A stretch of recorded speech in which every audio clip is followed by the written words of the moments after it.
makes me excited when I see people shining their fullest potential.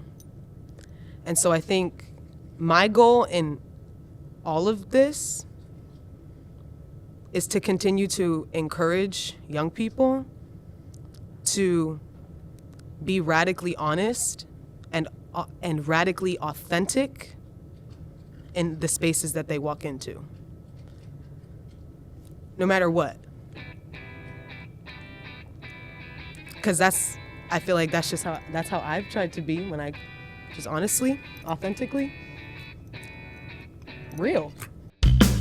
Watch out, the clock may tick and your life's over. Choosing to be happy takes weight off your shoulder.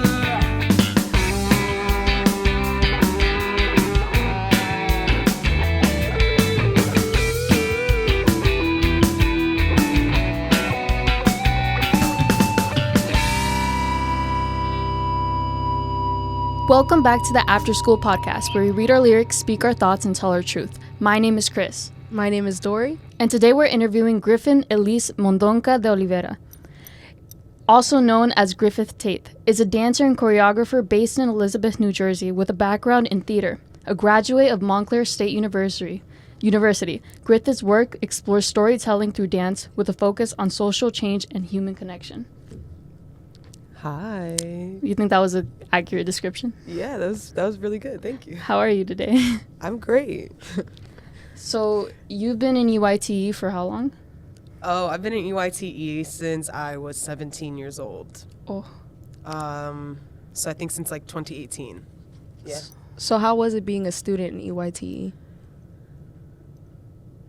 It was very fun. Sorry, what did you say, babe? You were in the youth, right? Yeah. So I first actually started with Walking the Beat and this other summer program that we had done called Intergenerational Theater. That was one of the first things that I did with EYTE. And I think it was kind of like instant, just like, oh yeah, this is the space that you got to be in. Yeah. You know, it kind of felt like that. And are you originally from New Jersey? No, I'm actually I was born in Cali. I was born in Los Angeles. And when I was very young, we moved to Arizona, and I grew up in Arizona. How was the heat? Did Hot. you like it? Hot.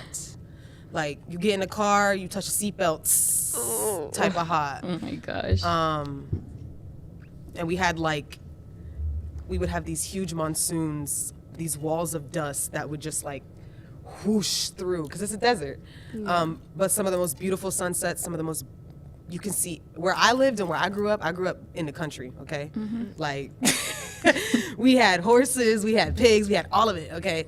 And so I grew up literally, you step outside, it's pitch black, and like the stars is what lights the sky. Really? So, wow. But it's crazy because, like I said, I was born in LA, so I always was meant to be a city girl, okay? Mm-hmm. Always was meant to be a city girl.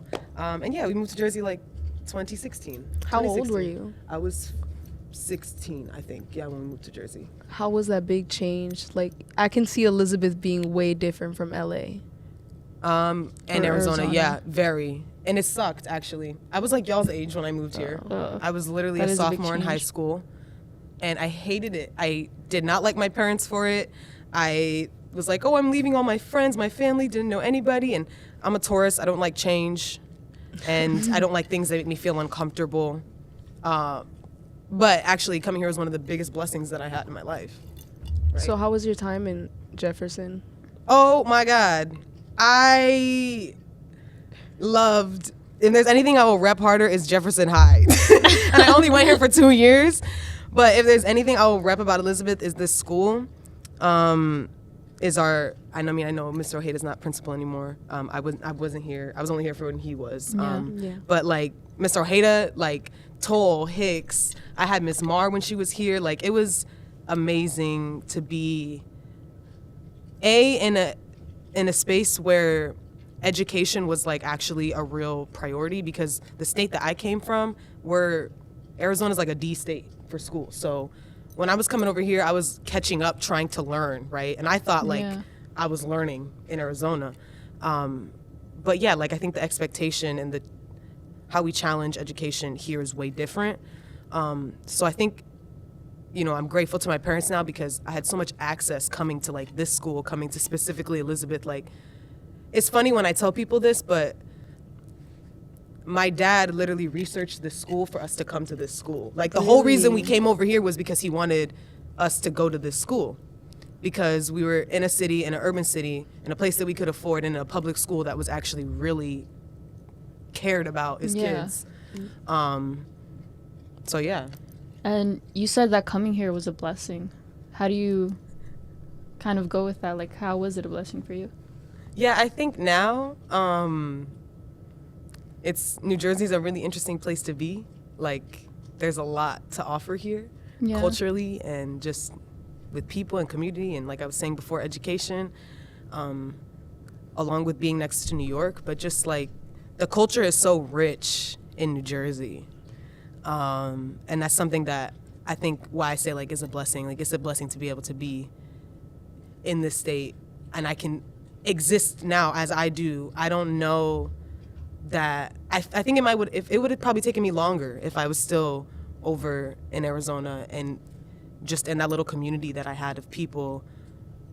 I think it would have been different, so I think I'm really grateful that I was able to like experience this. And you're a dancer, and I've heard that you said that dance is kind of what helps you tell stories, like express stories.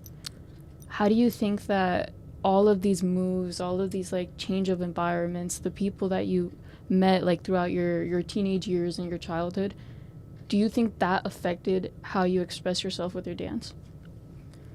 For sure. I think when it comes to like storytelling and using movement as a way to storytell and like using movement as a way to communicate, that's something that we've always done. That's something that our ancestors did, right? Like dance, I feel like dance now we look at it a little bit differently because everything is so commercialized, and like, people I went to an institution that taught me dance, right? Like a college that teaches you academically dance. But people have been dancing since people could walk, right? Since people since people knew what fire was, we've been dancing. So I think I just have always felt a connectedness to it. My mother was a dancer and also an artist, and it's a way that we've always communicated as a peoples. And I think it's so beautiful because there's so many different types of dance and like movement, and like I said, it all culturally can means different things, right? Yeah. So speaking about schools, how do you think that like your dancing has evolved from high school going on to college and just working in different projects? That's also a really good question. Okay. Take your time. Because it's different. Dancing, for example, dancing here at Jeff, right? It just had a lot of fun. I think the standards are definitely different. For sure, right? And the pressure. For sure, and especially when you're like paying for something. Yeah. Right? Paying real big money like for college. But I think, I had a lot of fun in college too, dancing and learning a lot more about the practice, obviously. But I think like in high school, I felt, especially the environment that Jefferson has created over the years, like I just felt very free and like comfortable to just like dance in community and have fun. And it always wasn't perfect, I will say. I mean, I nothing ever is. But yeah, I think it's more about like, as you evolve out of, what I'm noticing is as I've evolved out of these stages, right, it's more of what am I making the practice for me, right? Like, what is my practice going to be? What is the habit that's going to have me persist and continuing to like want to show up and do this work?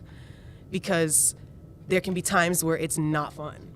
And like where my hobby and where the thing that I love to do, the thing that I have been doing since I was 7 years old, became to be work, became to be homework, became to be more difficult. Learn about this guy and write a page about this. And it's not even that it was like difficult, but it was just boring. Like in the sense of I felt bored. It was tedious. I'm like, I want to create, I want to dance, but like, why am I doing all of this stuff? And I found myself asking like, why am I sitting in this classroom doing this same thing when I could be doing something else? And so, you know, it made me look at like my craft as like a practice, and then just doing it because it's like, this is something I've always known how to do.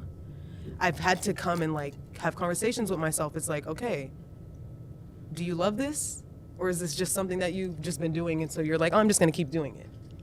And it's like, I love it, I do love it, and it's not just something I'm gonna keep doing because, but I found when I got into college that was kind of a process I was stuck in of like, oh, well, this is just what it is, so I'm gonna just keep doing it. Yeah. Speaking of that, where do you even find the motivation to like continue this practice where the field is just so hard to make a name of yourself? I was talking about this with Adler. We were talking about like creating our brand, right, and like putting ourselves out there. And I have no idea, Dory. I have no idea. I have no idea. What I will say, something that keeps bringing me back to do this work, like with EYTE, and to be in community here and be in community with y'all, is y'all. And like that I see myself in the youth as well, because I am, you know, like, so yeah, I think that's kind of what keeps bringing me back. And also just how good it feels after you dance, like after I dance, how good it feels, or yeah. So obviously dance is a big part of your life. It's something you've done for a really long time. Where do you think you would be now if you didn't have that outlet?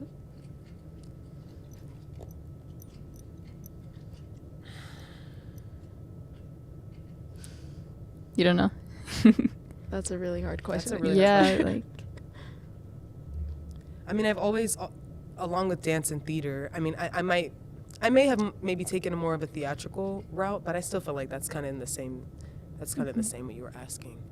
I mean, maybe I would just be like a person who went to school for business, and then I could be like, oh yeah, I have a business degree, I'm smart. then get like I'd be taken I feel like more you wouldn't be seriously happy with that, but I would not. Do I look like that? No, I don't think so. I don't know. That's a good question. I haven't you thought like about that. you seem like a really artistic person, so like thinking about it, it's like, oh, what would Gryff do if it wasn't dance? Yeah, I don't know. think there would can't be really a fathom. universe where Gryffin Right? would be like not doing anything artistic. Yeah. I feel like when you really know your passion for something, Yeah. you can't really see an alternative. Because you went to school for dance. You're really ride or die for this. Yeah.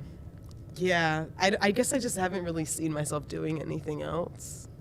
I feel like having know. passion, that's like real talent, because it's like I feel like people could be good at things, so it's like, oh yeah, you're good at drawing, you're good at painting, this and that, you're good at athletics, but if you don't have the passion for it, then it's like, Yeah, the passion to persist. Yeah, then what is it doing for? What is it for? For Yeah. sure. and I feel like you really do have that passion. Thanks. You're welcome. Yeah. Yeah. And what are some challenges that you think you faced during, like, that has to do with dancing? Some boundaries you kind of had to push because of it? What I'm experiencing now, and I'll just be completely honest, since being someone who left the institution, i.e. left college, you know,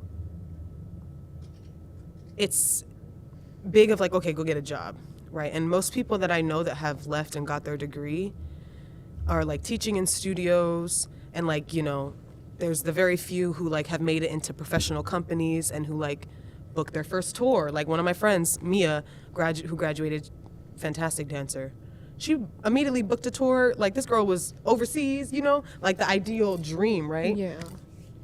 And, you know, something that I've found challenging is like pinpointing exactly like, okay, what is the route that I want to go? Because there's so many options. And so right now I've kind of been substitute teaching, which I enjoy to do. Whenever people miss class, I'll pick up a sub, and it's like a master class. I like to do that. But I think what's challenging is like the consistency of like showing up and knowing that, okay, I'm gonna go to this audition and it's probably gonna be rejected, but I'm gonna have to come back again tomorrow and do another audition, right? And like continuing to show up and put yourself out there. Yeah. And like quite literally market yourself, because you were saying especially that in this dance industry is very, Competitive. it's saturated and it's competitive, very competitive. And it's like, if you're not in New York, then you're in LA. And New York dance is different than LA. And so, it's just like kind of finding what fits and like continuing to persist in that. What I'm noticing is my challenge. And then I think also knowing when I'm shooting very low, like knowing when a job that I'm doing it just because maybe I needed to get some money, and knowing that like, okay, I should be auditioning for these other things that I think I won't get into. Yeah. I should be auditioning for that. That's where I should be reaching.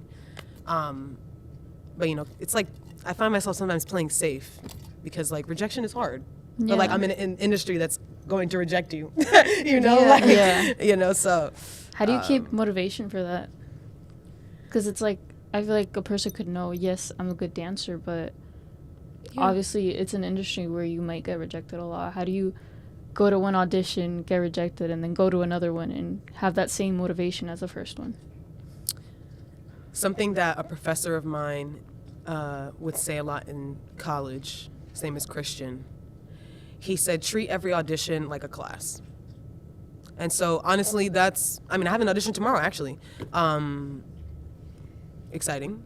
And I'm just gonna go and take the class, do the audition process, and see what happens. Good luck. Thank you. Good luck. I think that's how I've been trying to just keep my mentality so that I'm not like, oh, I didn't get it, I'm over, because it's not. No. So what are some of the things that you've auditioned for and actually gotten into and like you really enjoyed? Okay. This was in May of this year, right after I had left school and came back to my mother's house, and I was like, okay, what am I gonna fill my time with?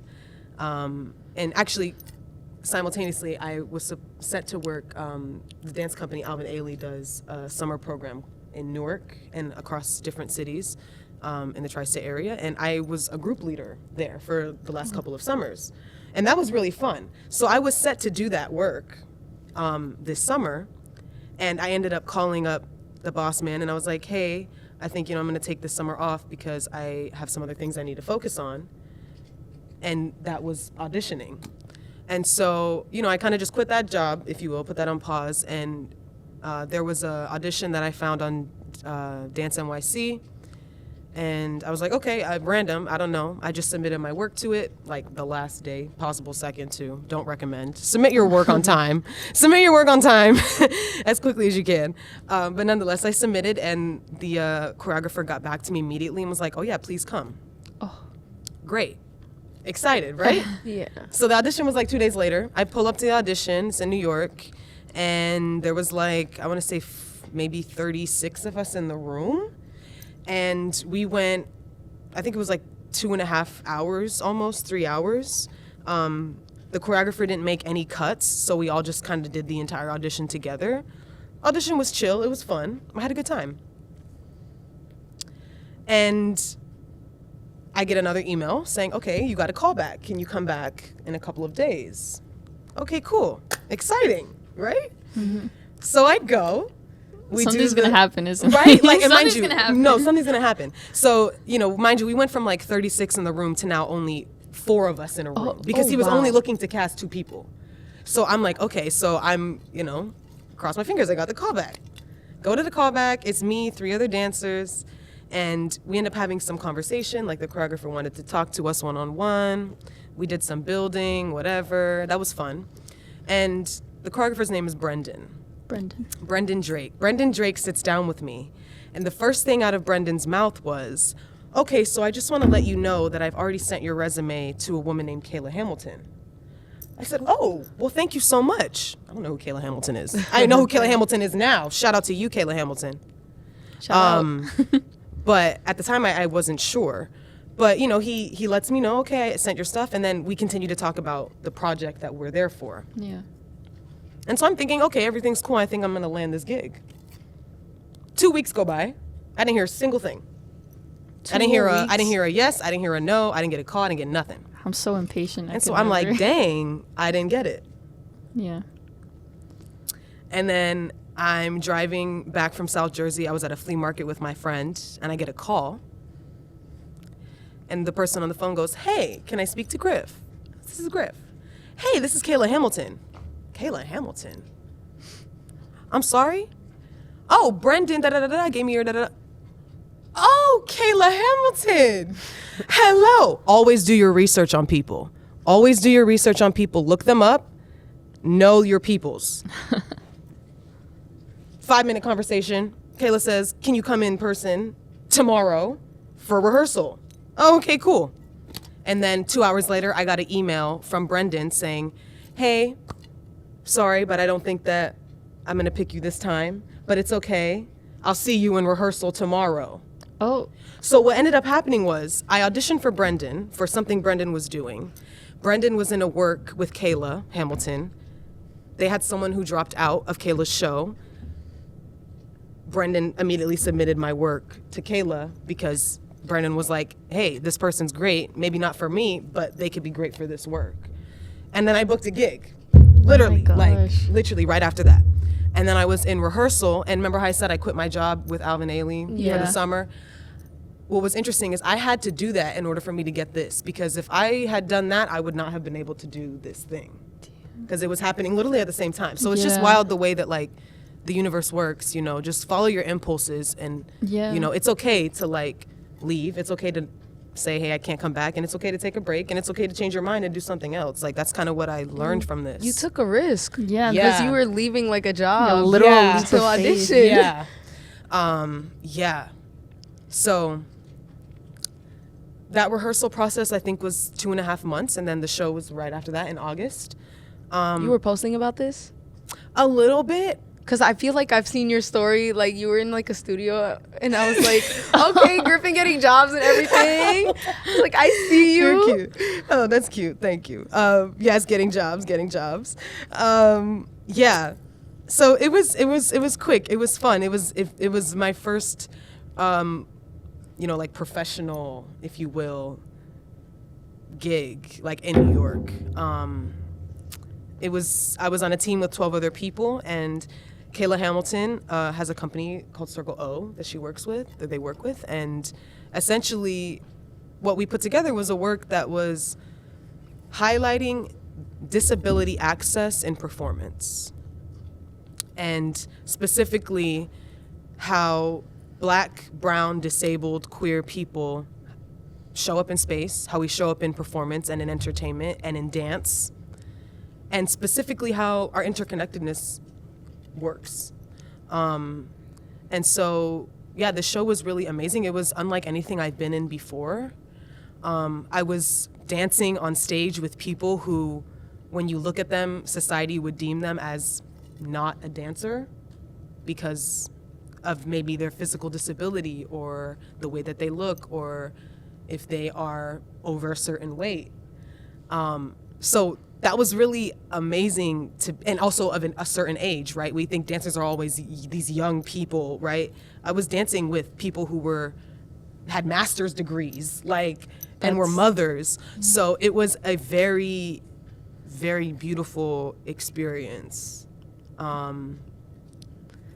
Yeah. What did you learn from that? Oh my God, so much. So much. I learned the importance of sitting down when you come into when you're someone who's a container for space, when you hold space. It's like when you work with young people, when you work with anyone, and you're holding space with people. The importance when you sit down to actually check in and ask people something basic as, what are your access needs?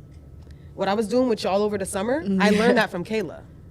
Every single rehearsal that we had, we sat down in a circle for 45 minutes and said, what are your access needs for today? I need you to remind me to drink water because I'm dehydrated. That's an access need. I remember that being so eye-opening and just really making the space more safe, because everybody could just start off with letting people know how they felt about today.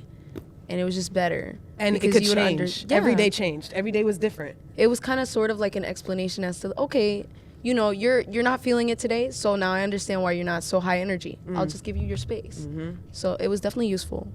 Cool. Yeah, and I think what I learned with Kayla is that disability can become a method, right? So instead of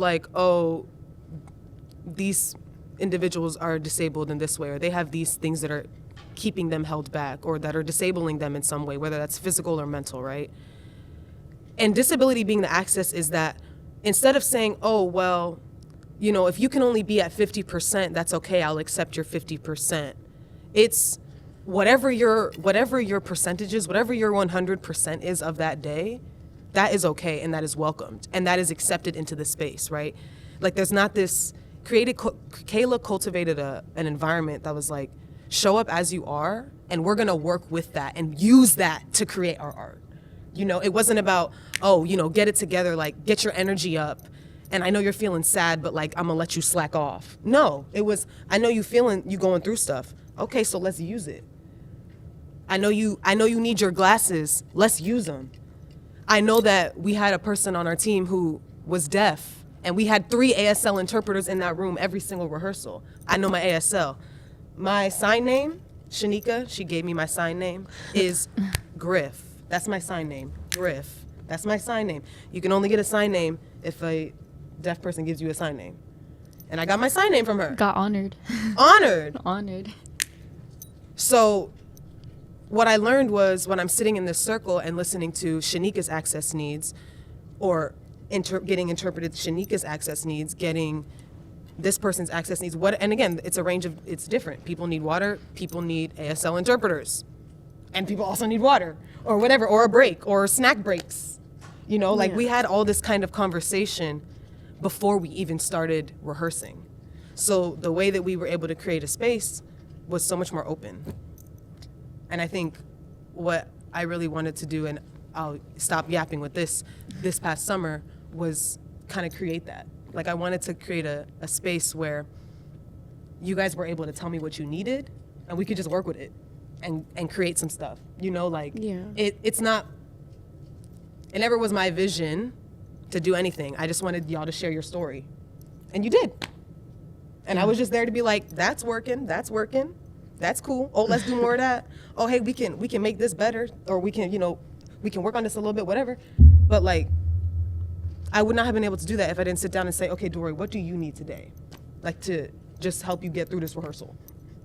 Yeah. And it doesn't need to be, you need to be at 100%. I feel like most of Like, the time it you know. focuses on what do I need as the director, everybody's full attention and full energy. You focused on what do the people need. Yeah, like It individually. was so good.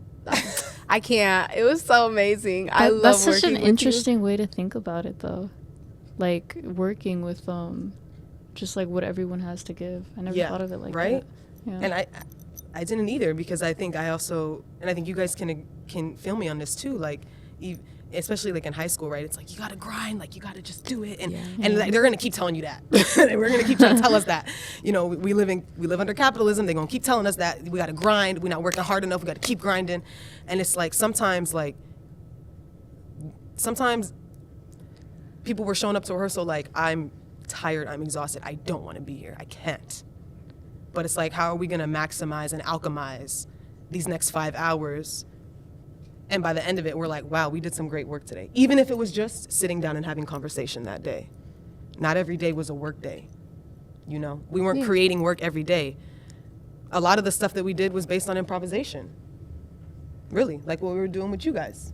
Improvisation. When we did the beat, that was so cool. Sitting down in a room, and we were just like, everybody was adding together with the books and just slamming the books on the is that a scene that you guys added in the? Yeah. That was so good. That was good. Based on all improvisation. Everybody just added their own little. Yeah.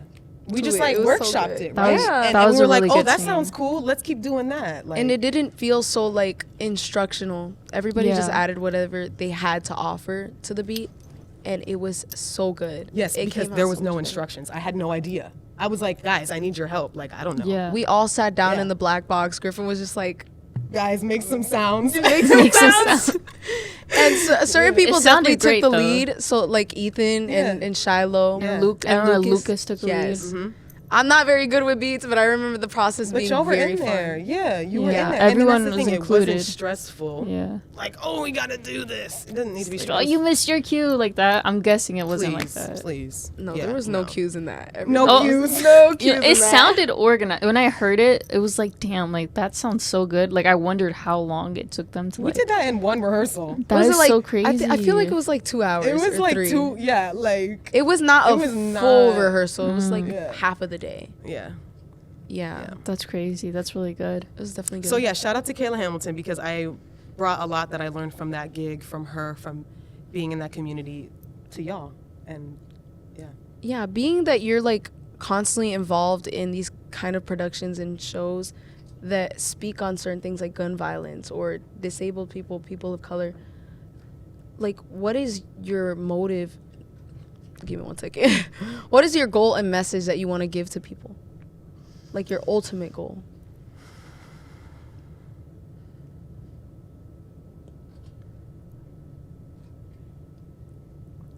It makes me excited when I see people shining their fullest potential. And so I think my goal in all of this is to continue to encourage young people to be radically honest and radically authentic in the spaces that they walk into. No matter what. Because I feel like that's how I've tried to be when I just honestly, authentically, real. Yeah, you definitely take up a lot of space in a room. I will say, going into this interview, we were both kind of scared. Yeah, we were, because it's like you're just so like Cool. you know who you are, you know. I love that you say that, and I actually don't. You don't. I don't. I You have seem no like you idea. I do. have no idea. I have no idea. And that's why I'm saying, like, if I could say anything, just be radically honest. Radically, authentically yourself. It's philosopher. That quote. I'm gonna quote that. I'm gonna quote that so well. But it's so Gryffin. Like, I'm not even to say this, not even just to say this. I am a stalker. I stalk your Oh my social God. media. I watch your stories. And Am I gonna have to block you, Dory? no, if anything, follow me back. Not until you graduate. Fine. But Sorry. something about Gryffin is just, you'll always know that you stand on your opinions. You Yeah. stand on your opinions, and not only political, but just everything. You let it be known what you think about it. Yeah. And your opinion is just, I love it. I love it. Thank you, I Dory. idolize you, honestly. Thank you. Please don't. Like, and it's yeah, this is a crazy position to me because we never perceive ourselves the way that other people perceive us, right? Like, that's a human Yeah. thing. We don't perceive ourselves the way others do. So when you guys say these things, and like, I'm not laughing at you, but like, I think I'm flattered and I'm embarrassed because what I want to do is make myself small, and what I see that you guys are telling me is it's okay to be big and to take up space. So what I'm telling you is be big and take up space. You feel me? Like, Yeah. that's it. Wow. That's amazing. Any more questions? I think we heard everything we needed to hear. Yeah. Thank you so much for talking to us. I think I learned a couple things. I'm gonna rewatch the video and No, me too. thank you so much.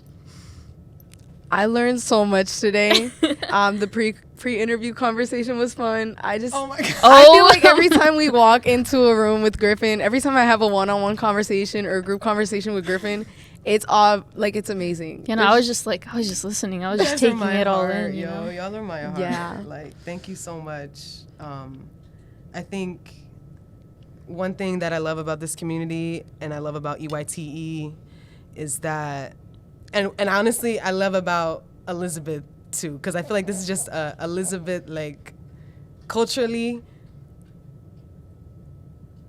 If you, like, I feel like when I show up in a space with y'all, sometimes I'll feel like, dang, am I the craziest person in this room? But then I'm like, no, and it's okay because every single one of you will match the energy and you will like supersede it and you'll hold it out. And like, that's what makes me like confirmation, like, okay, like, as long as you are continuing to stay true to you, you'll see you're very accepted and well received. And it makes me smile to see y'all do that and more. Like, that for me is like, yes. I appreciate that. Y'all's willingness and like honesty and yeah, just like openness to like love. That's what it is, love, to love. That's why we live, right? Yeah. Another quote right there. Right there, another quote. Thank you so much for talking to us. I appreciate it so much. Thank you And- for having me. Thank you. I always do this little thing with everyone. Thank you so much. Oh my goodness. Now I want to be included. Thank you so much.